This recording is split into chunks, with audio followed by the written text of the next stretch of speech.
Great, thank you, Jill. And thanks for that very nice introduction. I didn't realize when I sent you that blurb you were going to read the entire thing.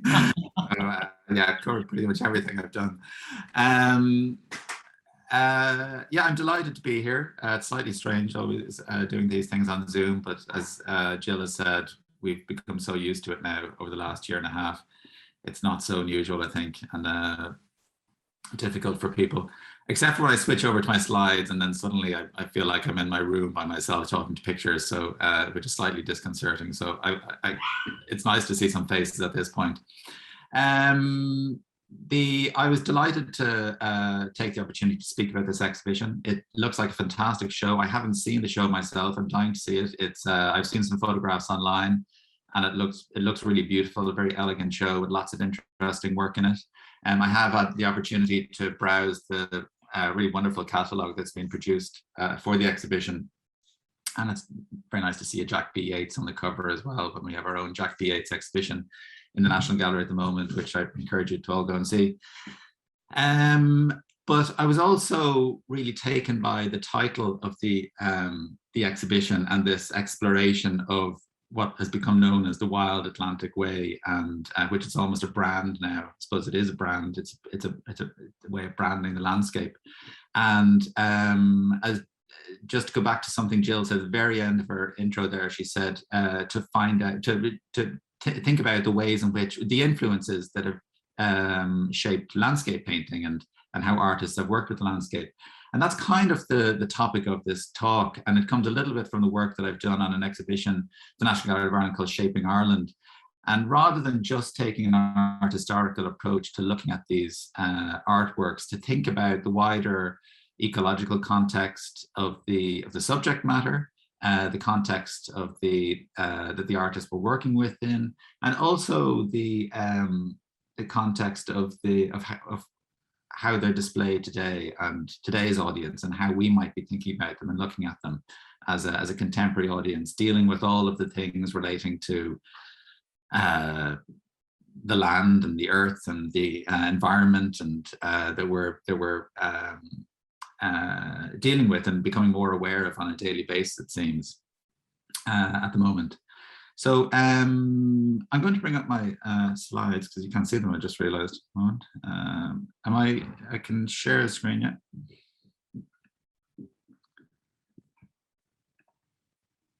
So I'm going to presume you can see my title slide there. Perfect. Yeah, great. So I wanted to start with this. This is taken from the map in the catalogue that was published. And it was something that I wanted to begin with, because it seems like it's in a sense the foundation, or the concept on which the exhibition is kind of structured around, this route, or this across or from top to bottom of the west coast of Ireland. And when we look at it like this, it's very obviously Ireland. It's the shape of Ireland, but it's not the actual profile of the coastline, which you could easily be mistaken for. It's actually a road, or various roads. And so what we're actually looking at isn't a map of the land. It's a map of a human print on the land, or a human structure on the land. And that says all sorts of interesting things about how we relate to the land, how we navigate it, how we cross it. And it's also it's a guide for people coming to Ireland to explore this part of the world and this landscape. It reminded me of a work by Cathy Prendergast that I showed in the gallery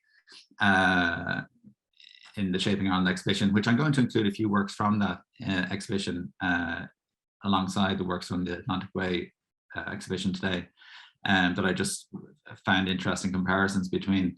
This is a work by Cathy Prendergast, just made 2 years ago, and it's part of her Black Map series. And it's a similar idea of a map that shows the human presence on the land. This is an AA roadmap in which she has blacked out all of the information relating to the natural environment, the seas, the coastlines, the rivers, the mountains, all of the natural structures and terrain. And all she's left is in these little white dots, literally by painstakingly coloring out every page of the entire map, by the way, not just this page. She's left the towns and cities and villages, the little white dots. And they almost create this very interesting constellation of markers or of shapes or on the page that are a map in itself, but not a map of the country, but of where people are. And what's interesting about that is that it in Irish context, it almost does create, like the road mapping the Wild Atlantic Way, it creates a very accurate, almost representation of the island of Ireland. And again, that says a lot about our geography and the topography of the island, that we can pretty much inhabit every square mile or even meter perhaps of Ireland. We don't have huge mountain ranges or areas of inhospitable environments or large forests. In fact, the largest, I think, area of Ireland that's uninhabited is, I suppose, other than the lakes, are you can't see my mouse, can't you not? I don't think. No. Oh, you can see my mouse. Okay, great. This area here is the Wild Neffin Park, and that's about as far away from any kind of human civilization you can get. And I think it's only about 5 kilometers away from a main road that you can manage to get in Ireland. So it's this idea of the human structures creating its own map of the country. I was also thinking about some of the places that are promoted as part of the Wild Atlantic Way. Some of you might recognize this beach as, I think it's called Nuns Cove in North Kerry near Ballybunion. And it's this beautiful little cove, and this image is taken from an Instagram account which has tagged Wild Atlantic Way on it, and it creates this really beautiful, scenic, seemingly wild location where that seems to have no people living beside it, no real human structures. We can see the wild flowers, the grass, everything seems completely isolated and uninterfered with by human activity. But it reminded me of a quote by Seppa Giblin, who is one of the producers from Crossing the Lines films. They made this wonderful film about Wild Ireland, it was called. It was nominated for an Oscar a few years ago. And she said, like the landscape painters of old and new, we select our subjects carefully. We want to show the wild at its best, natural and gorgeous. 1 out of 100 square miles of sheep-thrashed hills, sterile pine wood, and silt-clogged rivers, we find the glorious stand of oak trees piercing the morning mist, and the soaring ridges that make lifeless mountains look magnificent.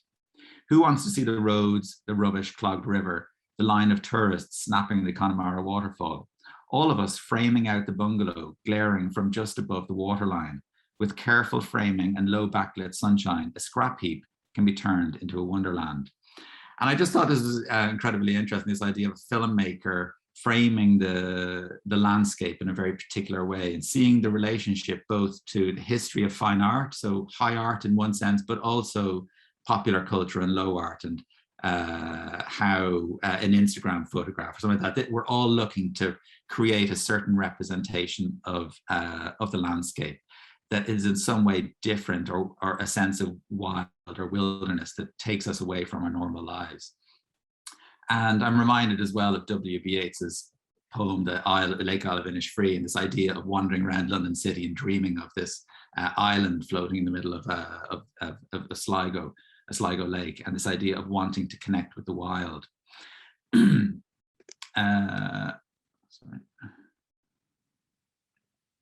This is the Nuns Island from the other side, Nuns Cove from the other angle, where we can see the human structures, buildings, roads are built literally right up to the side of the cove.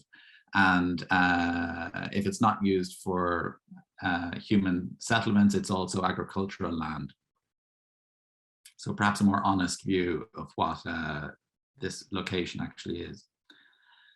So then to look at paintings like this, how do we, if we're thinking about it in relation to how artists or photographers or filmmakers, whoever, or even ourselves, picture the landscape and frame these areas to create pictures, what is it we're actually seeing here? Or what is it that we aren't seeing sometimes or ignoring? And how should we read pictures like this? And one of the things that I suppose to think about is the relationship between what is what we might call human made and what we as humans see as natural. And one of the things that's important to consider is that for thousands of years, the environment, while we're living on an island that has been shaped over millions of years, hundreds of million years, we know that our limestone bedrock was formed in a more equatorial climate. And there's a natural history there that is hundreds of millions of years old. It's almost difficult to conceive of. But for thousands of years, for the last 6 or so thousands of years, Ireland's environment has been shaped in part by activities and processes associated with human progress and the development of civilization here. And this has manifested itself in lots of different physical interventions on the land, from deforestation of the land of its woodlands for building, but also for clearing the land for agriculture and cultivation of the land and the soil. Also the establishment of settlements, and I suppose in more recent centuries, the construction of infrastructure. So the shaping of Ireland by humans has been so extensive at this point that it has expanded to such a degree that almost every part, probably every part of the island, is impacted on, at least, by human culture, whether we think, even if we think of the air quality in our high mountains and things like that. And also arranged, and this is important as well, arranged according to human needs and desires, and how we partition the land and divide it up. A lot of it relates to, how humans need it. And that's even our parklands and what we would consider as kind of more wild locations. And this physical shaping of Ireland and its objectification, I suppose, of the natural environment is a theme, a significant theme that's recurred throughout the history of Irish art, and is almost integral to Irish art, and particularly landscape painting. And this has, an important thing to remember as well, is that this has fluctuated over time as well and evolved in response to whatever the prevailing expectations or the cultural conventions of a particular historical period are. Over the last 300 years, artists have represented Ireland through a rich variety of landscapes designed in accordance with all of the cultural and aesthetic values of the particular time in which they were painted. I just want to, sorry.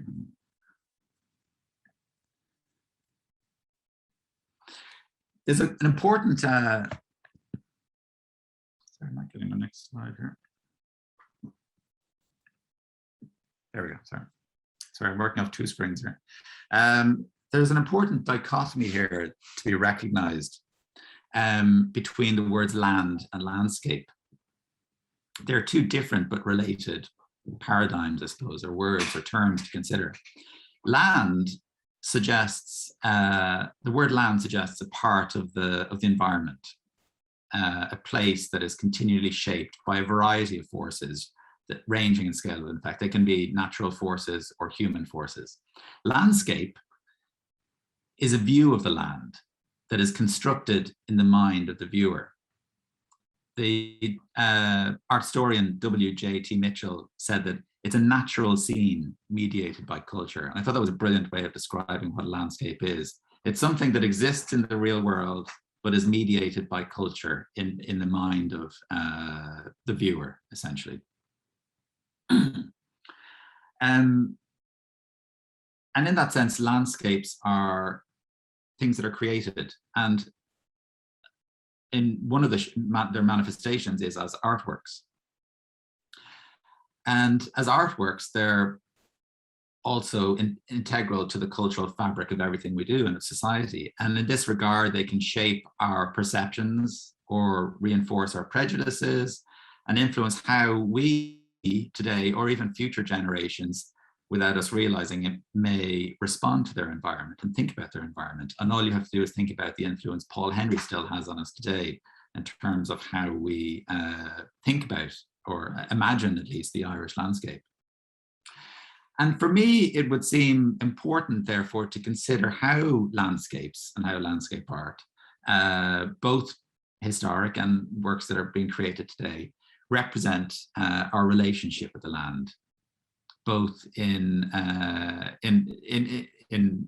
relation to historically, but also in terms of how we think of our environment today. And another important thing is to think about this idea of landscape being, if it exists in the mind and in the imagination and human culture, that it is a very human-centered perspective of the land, which to me suggests this idea of a word that we're hearing a lot more about now, this idea of anthropocentric and the Anthropocene. And this is the idea of placing the human at the center of everything that's happening. And it's a word that scientists are using as a term for a new geological epoch, that humans are having that humans' influence on the environment has reached such a degree that it's now going to be recorded in the geological record that that we're impacting on the Earth to such a degree that it'll have a permanent record. But it's also this idea that we're seeing the world in relation to human activity. And in a sense, that's what landscape is. It's a painting from a single point of view. And even a picture like this by Paul Henry, it's a consideration of a landscape from a single point, and that is the perspective of the artist or the viewer or the audience, which we are now, and we're seeing it from one point, and that's the human point. There's a couple of other dichotomies, I think, or relationships between these words that are interesting to consider. Land and landscape is one of them. Also natural and cultural. We talk about the natural landscape, and we often talk about the cultural landscape. And within the Anthropocene, they're seen as a collapse between what is natural and cultural. That what is now, well, everything is cultural now. That when we look at the landscape, there is no natural anymore. It's all cultural. And it's impossible to drive around anywhere, as rural a location as you might find in Ireland, or as wild as you think might be. It's a cultural landscape. You're looking at a landscape that has been zoned for a particular reason around a human need. One of the other ones that I think is interesting is location and view. And this is a little bit what I was talking about when I showed the Paul Henry there. There's the location of what is being pictured, but there's also the view. And that is a single point rather than an overview. It's from one particular perspective. And then finally, just bringing the word wild, that idea of what is wild. So on the left-hand side, I'm trying to pick words that are associated with more natural things, or more, and wild being one of them. And also that idea of domain, that it's all wild, I suppose, is the opposite to what is human-owned. We don't have control over it. Domain is something that we feel we have a control over. So in respect to all of those different ideas, we might then look at how have artists contributed to our understanding of our environment. And I've taken a few pictures from the exhibition to look at and put them alongside some other works as well, to give you context of when they were, of what else the artists were doing, but also some more contemporary works as well, to draw some connections between them. And I've also categorized them according to different ways of thinking about the land. There will be crossover, but a lot, they're kind of, I suppose, human orientated perspectives of the landscape. So the first kind of area I want to look at is pictures of mountains and coasts. And it's a good place to start because, in a sense, it's the type of landscapes that people feel are least touched by humans, and are the most pure in some sense. And yet I suppose that's the catch. They're not. They for thousands of years they've been shaped by humans, largely through deforestation and agriculture and artists, but artists like Paul Henry in the early 20th century used these landscapes to present a notion of Ireland as something pure and something untainted by human, but particularly by imperial forces. And his work fit within the cultural politics of the early 20th century, this idea of promoting the west of Ireland as somewhere separate to the urban areas associated with the empire, cities like Dublin and the connection they had, and that this is where the native Irish people lived, and with a strong connection to the land. The picture on the left is the 12 Bens of Connemara, which is in the exhibition. The picture on the right is a Connemara village, and it's incredible really to see the similarities in both pictures. I think it's pretty much the same view of the same mountain range. What's missing is the small little village on the sunlit mound in the center of the picture, which makes it, when you see the picture on the left, makes you think almost more so that that's an addition that exists in Paul Henry's imagination. I think what's fantastic about both of these pictures is that, and it was something that Paul Henry was known for, that he started to remove human figures from his paintings, and so the human presence here is entirely present in the structures that are left behind by humans, whether they're paths, the division of the fields into small plots, the thatched cottages, and all of this underneath this kind of massive looming mountain over it, and then this beautiful sky of billowing clouds. And it's this idea of people carving out an existence in these quite isolated areas of Ireland. I think what's wonderful about the artwork as well is the use of the turf mounds, which seem, I suppose they reflect the mountainous kind of mountain range in the background, but they also, they have it, particularly on the picture on the left, there is a sense of almost permanence to them, that if you visited this location today, those two mounds of turf would still be there. And they seem so solid and permanent on the landscape, and that idea that they are constructed by humans and placed there by humans.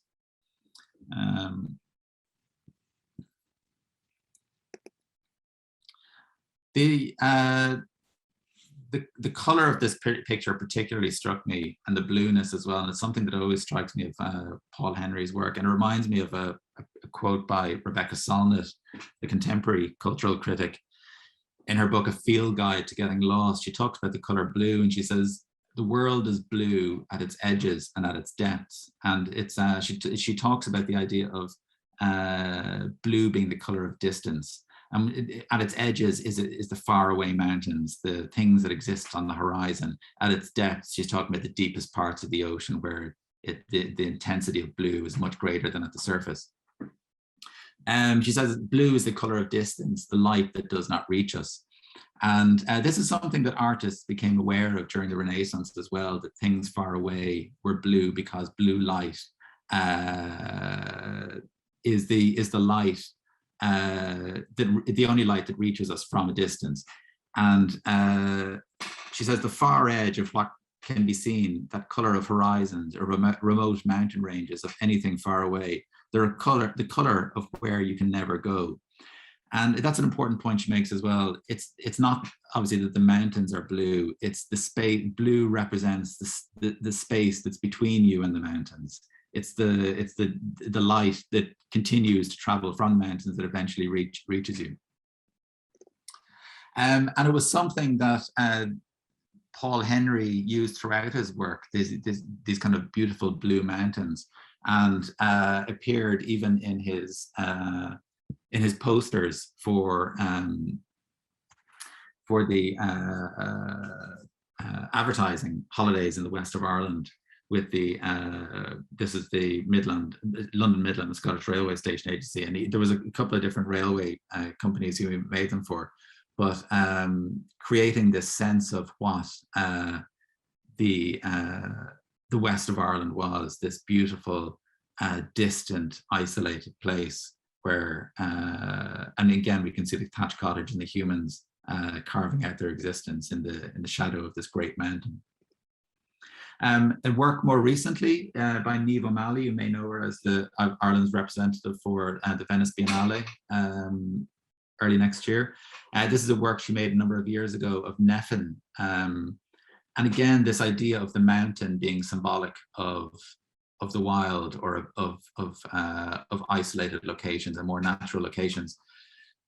Neve grew up in the shadow, I suppose, of Neville, this particularly notable mountain in Mayo, one of the highest peaks in that area, which stands by itself. And she created this work where she drove, circumnavigated the mountain by driving the road that circumvents it. And so it's this idea of mapping the mountain by road, but also she filmed it all the way around with the camera, keeping the mountain in its picture frame. So this idea of creating a picture that is constantly changing of this mountain, and trying to, in some ways, recreate what artists before her had done. But the work is, the artist, I suppose, is constantly, and her work is constantly subverted or interrupted by all of the human structures that have now block the view of the mountain. So here we can see this is actually gorse being burned. There's a cloud of smoke moving across the landscape. You can see electrical wires, and the lack of control she has over creating the picture that she wants to create. In other parts, farm buildings block the view of the mountain. And so it's this struggle to create this beautiful view of the mountain, but constantly being interrupted by human structures. This idea of the mountains as kind of romantic, isolated areas goes back further, of course, than Paul Henry. And it comes as a connection with German Romanticism. Irish artists from the mid-1800s engaged with this type of aesthetic. Bartholomew Collis Watkins is an excellent example of that. This is the picture in the exhibition, The Gap of Dunloe. I've just included another one on the right there, Killary Harbour, also by the same artist. He was a fantastic artist for for detail and surface quality of his pictures. I haven't seen the picture, The Gap of Dunloe, but if it's anything like this other work, I expect it's small in scale.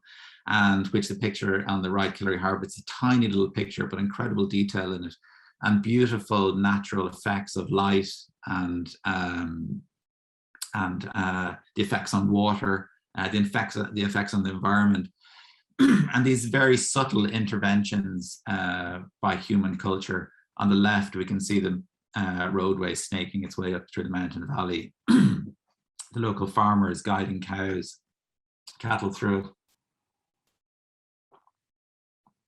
To be honest, I'm not sure how, I'm not a farmer myself, obviously, but I'm not sure how many cows live in the Gap of Dunloe. It doesn't seem like a very cow-friendly location, so I don't know how accurate that is, really. I think cows prefer flat fields rather than mountains.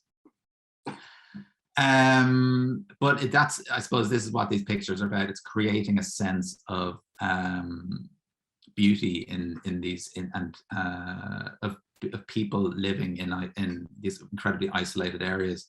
Bartholomew Collis Watkins actually died in the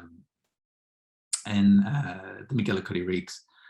He was on a painting trip there and became ill, and on a sketching trip in McGillicuddy Reeks, and became ill and died at the location. So it all added, I suppose, in a very tragic way to the romanticism of the area.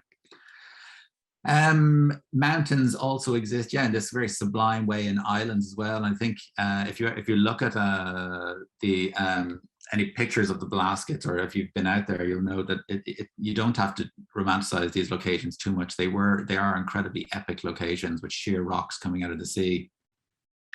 And as Beachy has shown in this really beautiful picture of one of the Blaskets, again, a very romantic image that would remind you of German romantic painting. And then later, this picture by Lillian Davidson of Western Boatmen, and it reminds me a little bit of the Killary Harbour picture of people boarding boats, perhaps some of them being transported to and from islands, fishermen perhaps. The focus is very much on these figures in the foreground in the boat. But then actually we look in the distance and we can see the whole, that section of the coastline is crowded with people boarding or departing boats. And it's all set against this massive mountain looming in the background. The sense of both, and again, the same as Bartholomew Collis Watkins' picture before it, of the isolation a mountain creates by cutting you off, but also the shelter it creates and the calm waters of this harbor that are created by the mountain's presence.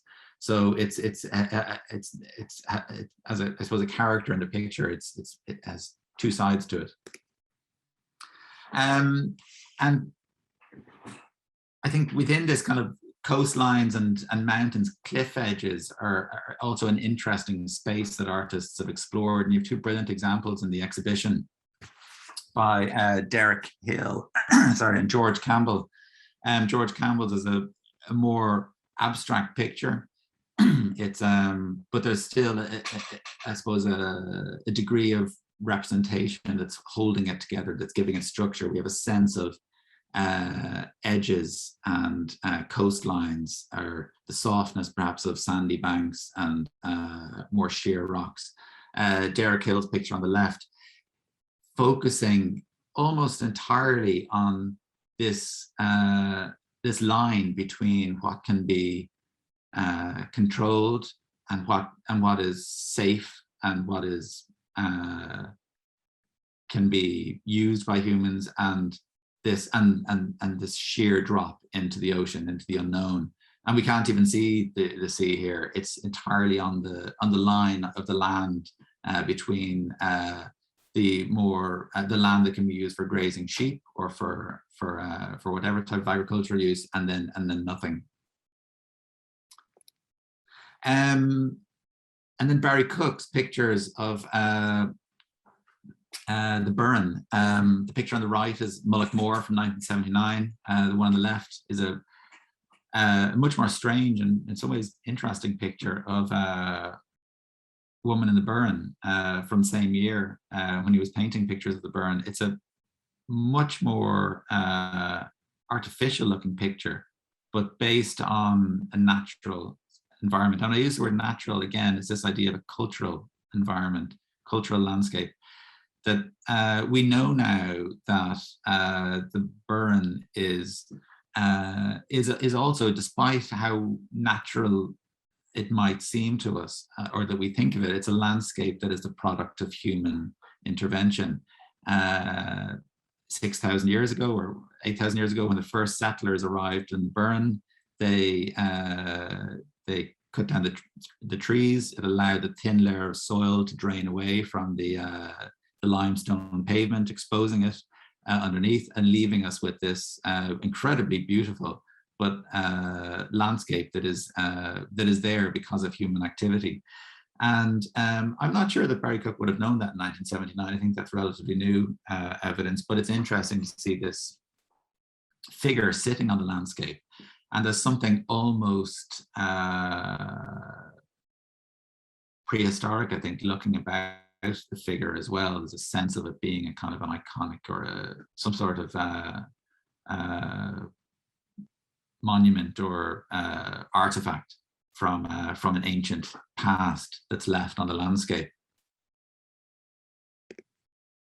I wanted to look at some of the pictures that show settlements. And I'm going to try to speed up because I realize how what time it is. This is a picture by Letitia Hamilton on the left, Lillian Davidson on the right. And these are pictures where the human settlements seem to take much more of a priority. The mountains are kind of disappearing into the background, almost blocked, their view blocked, these great mountains blocked by the human structures. And Lillian Davidson's picture on the right is a really beautiful picture. It's a picture I'd love to see in the flesh. You can really appreciate the thickness of the impasto on the picture, but it's this woman, I suppose, returning to her cottage, and the sense of security that the light from inside provides, and warmth and shelter against the sorry, the word's going to come to me, of the landscape on which she's in which she's living. Sarah Purser's picture of Achill Island alongside Eva Hamilton's picture of Achill Island, and two quite different pictures. Sarah Purser's much more in keeping with works of her generation, artists like Nathaniel Hone and people like that. Eva Hamilton showing the influence of people like Paul Henry, and but I said the focusing more on human activity within the landscape. And we can see in Hamilton's picture horse and carriage in the distance. And these are people living more comfortably, or there's a sense of kind of more civilization around their activity in the landscape. I wanted to just quickly bring in a picture by Amelia Steen here that I showed a few years ago. It's a picture, oh, sorry, I didn't change the title on that, called The Big Sky. And it's these, a series of photographs that she made of agricultural buildings that are now disused or redundant, sitting on the landscape. And it's a picture that says so much about the history of these areas, but also the current situation around depopulation in these areas, of people moving to cities, of emigration, all sorts of ideas, but using the same motif of these earlier artists, the large skies, the sense of emptiness. Arthur Armstrong's picture of Roundstone Harbour, and I just wanted to bring in here Walter Osborne's much earlier picture of the same scene, just to give you a sense of how artists return to the same subject matter, the same motifs became subjects to which they return to create, and adding to the kind of the images or the record of what these locations are. We can see Osborne's is in a much more French realist style, in keeping with the late 19th century. Arthur Armstrong is dealing with planes of color. It's set at nighttime. There's no one on the street. It's kind of, it's interesting to see the drain running down the side of Walter Osborne's picture, the open drain, whereas in Arthur Armstrong's picture, we can see the underground drain has been introduced, and the water tap. And there's a suggestion of more civilization being brought to these areas. This is a fantastic picture, Basil Rakowski, The Islanders of Arran, and it just reminded me of Ger Dillon's Little Green Fields. The idea of the settlement being represented in all its different kind of human activities, religion, farming. We can see the houses where people live in the background, and then in the distance of both pictures, the distant water and distant landscapes. And also the idea of history and tradition in these areas as well. The ruined crosses, suggesting that these settlements are hundreds, even 1,000 years old.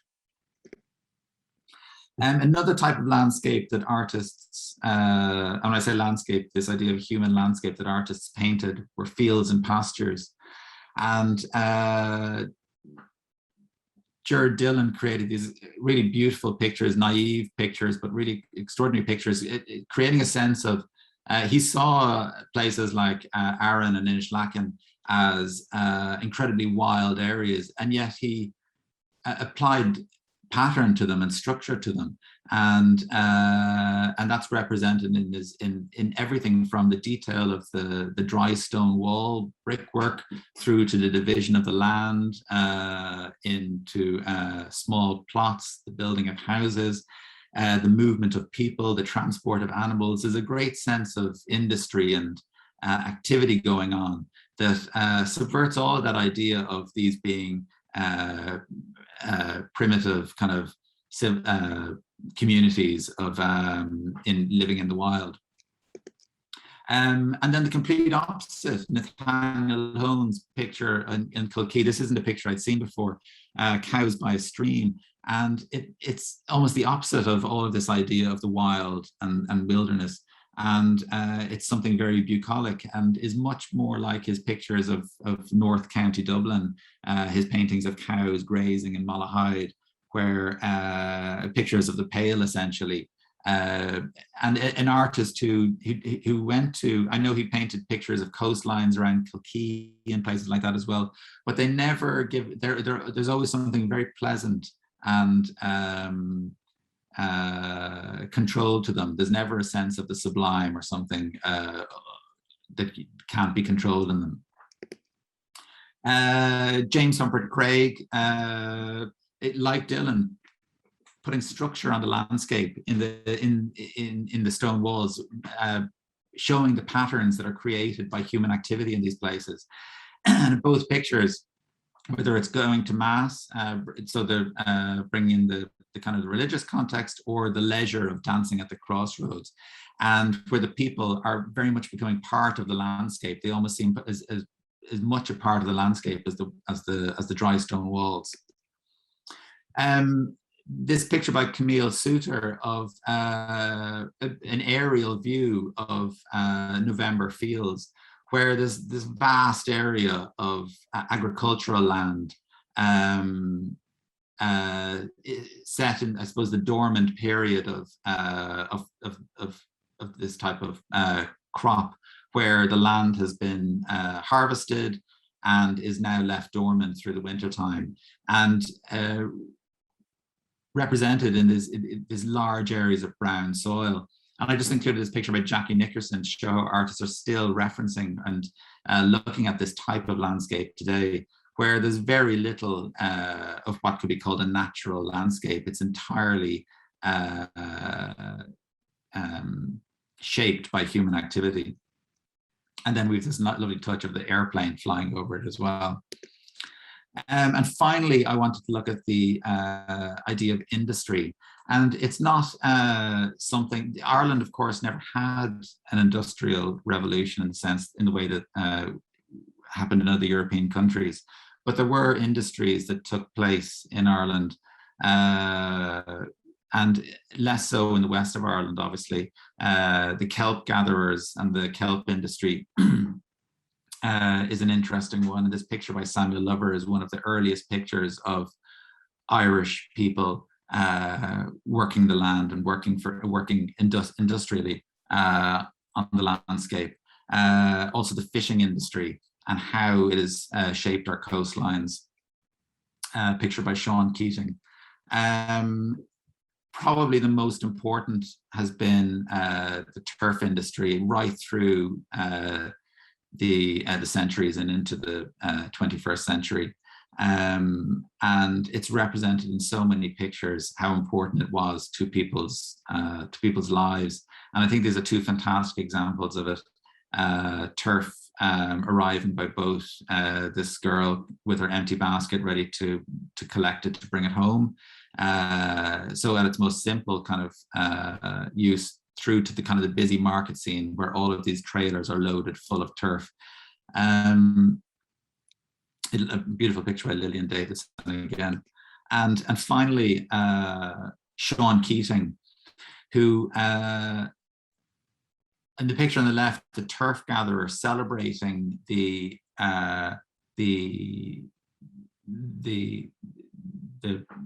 figure, the history of turf gathering in this man who's obviously been carrying it out for generations. with the younger man behind him holding the shovel. And the sense of that a picture like this creates of this ownership of the land and this conquering of the land. And there's an interesting relationship between turf and power in our country, and turf being seen as a route to independence, that we could create electricity ourselves, and the first power stations using turf. And this sense of it that it would provide us with independence alongside agriculture and other industries, that turf was going to provide us with power. And I just thought I'd bring in this picture finally, the last picture by Sean Keating, which I think was on display in the Hunt Museum maybe 2 or 3 years ago for Eva. Fantastic picture by Keating, Night's Candles Are Burnt Out, of the new era that Ireland was entering at that time, and hydroelectric power was seen as the future, and that the Ardnach Crushel Power Station was going to power the nation. It completely transformed the landscape, and not only in the construction of the dam, but in its controlling of the largest river in Britain and Ireland. To this day, it still controls the levels of the river. And it's a lovely connection to some of Keating's other pictures of more rural ways of life, but all towards this idea of humans, of human civilization controlling the land and having power over the land towards independence and towards our own cultural identity. And it was something that I wanted to finish on, because I hope it goes back to some of the other lectures that might have been on this idea of cultural identity and where we are now, how it relates to our own sense of identity in relation to the land and where we're going into the future. But sorry, I realize I've gone way over time there, so I'm going to close this now and hand back to Jill if she wants to take over. Oh, thank you very much. I have to say, I'm left with the feeling that there's no wild at all anywhere, and it's a complete misnomer. That man has shaped everything that we see, and the artist's juxtaposition of what they think is wild and what isn't is coming out in these pictures. But I wanted to check if there were any questions from any of our audience. Please feel free to put your hand up. I can't see you all well, so let me see if I can get you in a go. Here we have to in a go, that's better. Any questions from anybody? Just on what you said yourself there, Jill, I would say, yeah, I find when I drive around wherever I am now in North Mayo or West Kerry, I can't look at the idea of the little green Irish fields anymore with stone walls and see anything but things that are entirely human-made. And every so often you see a bit of bogland or something like that, and it seems like such a reward in comparison to much of the other landscape. But in that way that we see people almost see the landscape through the lens of a Paul Henry. I think that's really interesting in some ways, but it's also really interesting to think of what was Paul Henry trying to show us as well, and how has it affected our appreciation and our understanding of the nature of where we live and what is. I was chatting to an ecologist a while back. His name will come to me in a second, and I was showing him years ago. This was about 3 or 4 years ago, and I was showing a picture of Paul Henry in Mayo, Paul Henry painting, and I was using words like wilderness and untouched. And he was saying, do you know, it's funny, I use that picture to show as an example of early deforestation in Ireland. And it was a real wake-up moment for me, that I was thinking, of course it is, like that's exactly what that picture shows. So yeah, and so the thing is, a lot of these are created before photography. This is our record of what a lot of these places look like, but they are artworks. They're pictures created by artists who wanted to present a particular shape of the landscape. Yeah, I was particularly struck because I've moved here from living in the Netherlands for 20 years. So the ultimate in a man-made landscape, and it was one of my motivations to come here, was to come to a less interfered with landscape. But even here, you walk over the fields and the mountains and the bogs, and you cannot believe that somebody hasn't walked there before. And that yeah, so that feeling that you're no longer anywhere wild is very much disappeared. But I was also struck by of course that difference between the art that you get from the Dutch landscape painters, which is completely formed by those totally flat horizons, huge skies because of a totally flat horizon, and these sort of popping up bits of man-made structures within them, and even the trees there are in serried rows compared to actually what you see here, and in maybe a kind of human perception of what we think the wild is. Yeah, and to go back to that idea of the wild Atlantic way as well, it is a cultural landscape we're talking about. We're using the word wild, but that's not actually what we're often talking about.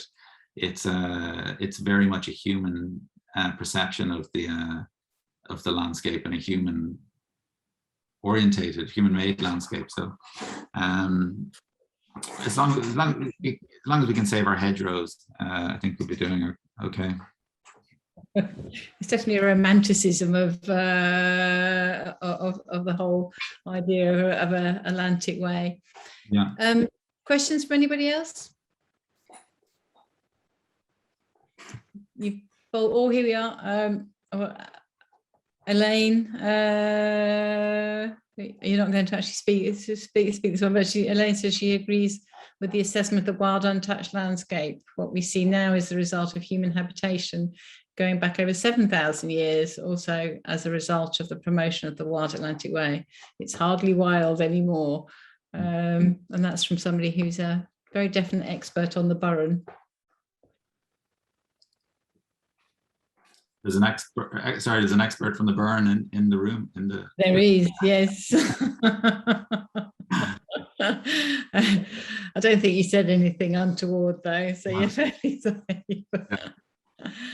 That always, somebody commented on that, the woman in that painting, or the person in that painting, is not entirely clear, as a kind of almost Sheila the gig within the landscape of what you were seeing there. As a Sheila the gig, but definitely,